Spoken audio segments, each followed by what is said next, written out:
And welcome to another edition of Carnivore Bites. I'm your host, Jeff Sherman, along with Dr. Eric Lopkin. Dr. Lopkin, a little bit of a slower week than usual, but any thoughts? Yeah, it has been a very slow week, and I guess that's to be, expected when the government is in a partial shutdown.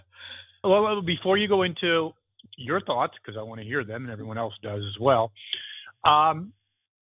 your thoughts on the partial government shutdown. Am I right in my theory that the longer it goes on, the less people care or have an outrage about it? I don't know. There's been a lot of, I would say, manufactured outrage for it.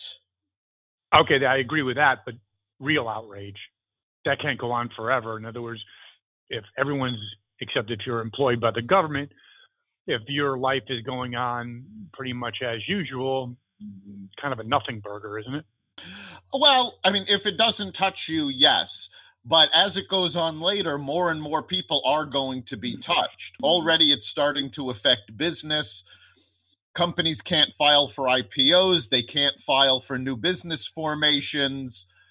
All the paperwork that that's involved with the government, all of that's at a standstill.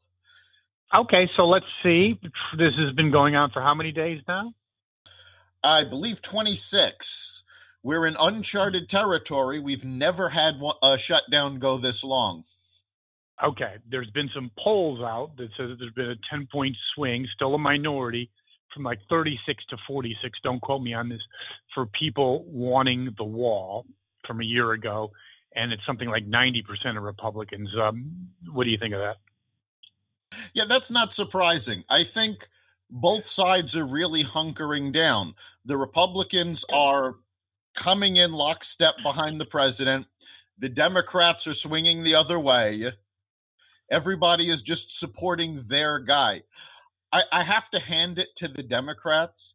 They have done a brilliant job of media manipulation. Well, they have the media, though. I mean, I'm not arguing with you, but they do have the media.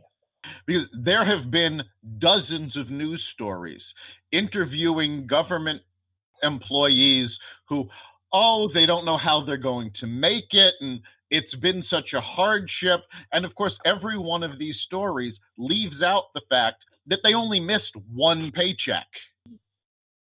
Okay, so going forward, who do you think wins and what do you think happens? Tough question, but you're up for the job. It is tough. Honestly, I don't know. Trump backed away this week from using the emergency powers.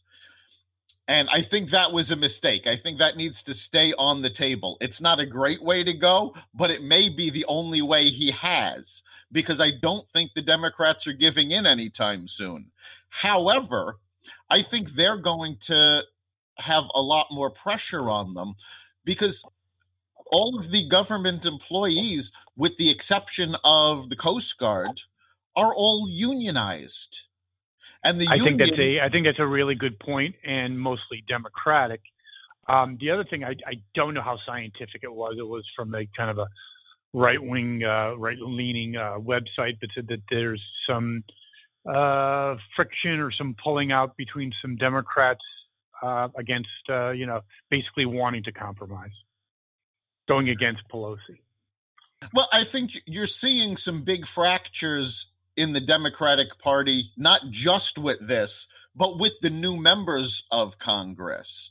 That's what I mean, yes. So I don't know, who's falling where at this point, but I know the new Democrats have really been pushing against Trump, and Pelosi, of all people, smacked a number of them down, basically telling them, if you keep that up, you're going to kill our agenda and we're not going to get anything done. So there's a fissure in Congress itself over whether or not they need to be going after Trump or if they really need to show their constituents that they can do something. I think it's a ladder for their own interests. If they keep on with the freak show that blew up with the Kavanaugh hearing, it's not going to go well. Fast forwarding, when do you think it ends and who do you think wins? I honestly don't know. I don't know how long it's going to go on. I don't think it's ending anytime soon. Pelosi actually requested that they cancel or postpone the State of the Union address because the Secret Service is supposed to provide security and they've been furloughed. So, and Trump canceled his trip to Davos. Mm-hmm. Pretty much for the same reasons. So neither side is looking like they intend this to end anytime soon. And I think that the side that has the most to lose is Trump. Trump definitely has the most to lose. And if he backs down, he might be finished. And if he doesn't, it's his problem. Absolutely.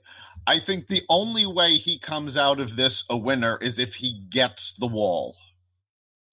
Yes, and they'll be hell-bent to prevent that from happening because he will be an unbelievably strong candidate if that happens. And speaking of that, the 2020 Dems are lining up, and I have to say, so far it's a scary bunch.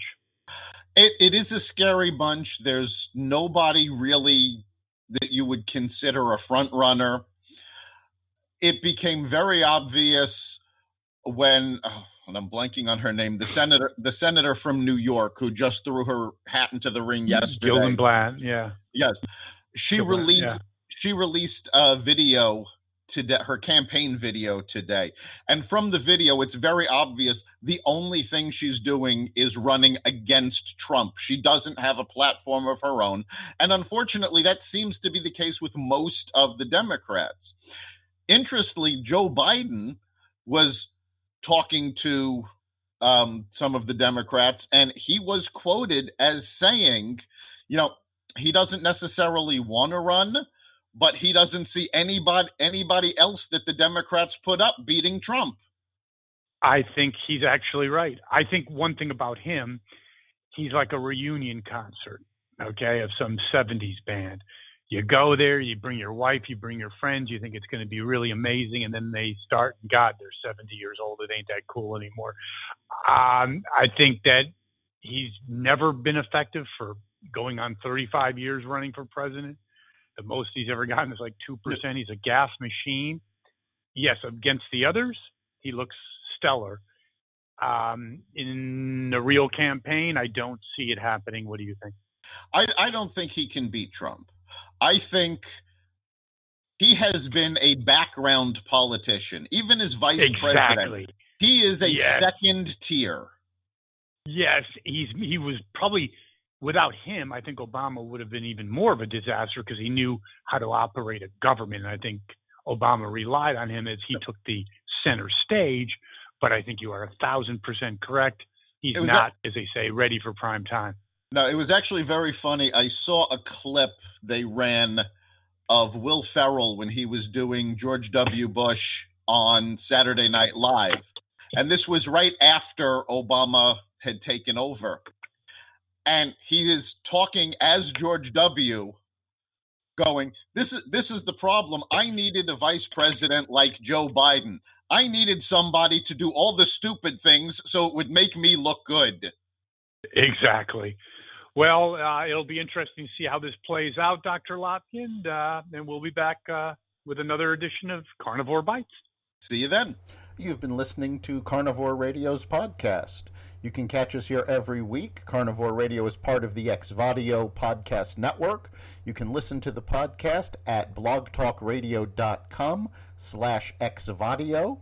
If you want to be part of the conversation, you can listen to us live every Friday at 4 o'clock on WESU 88.1 Middletown, Connecticut. You can also catch us online at WESUFM.org. We look forward to hearing from you and see you next week.